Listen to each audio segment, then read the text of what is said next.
Somehow being raised in church, myself, I made that really complicated.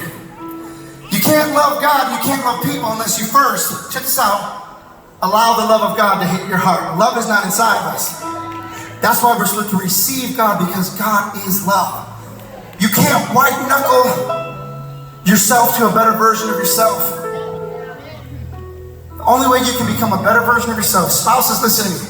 The only way your husband or wife becomes a better version of who they are and their children is if you love them. A lot of people already know they're doing wrong. They don't know how to change those desires. But just loving them where they're at. Letting God love you and you love through them. Because the battle that I faced my whole life was I always felt like I never was pleasing enough to God. I lived years, although I loved Christ, the enemy, he wants to whisper lies. And the lie that he whispered is I wasn't good enough. My sins couldn't be forgiven.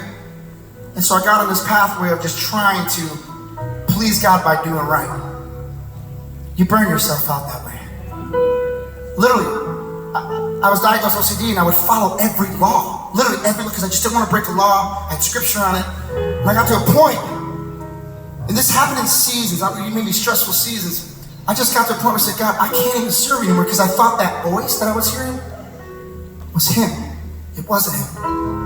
If the voice is not conviction and love, it's not God. If it's condemnation, it's the enemy.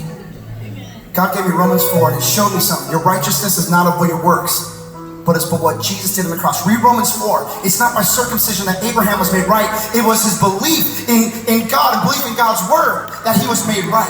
And it's the same thing that goes for us, is that if we believe in Jesus, we are made righteous and the love of God fills us. And we can run and love other people. I wrote this song from that experience.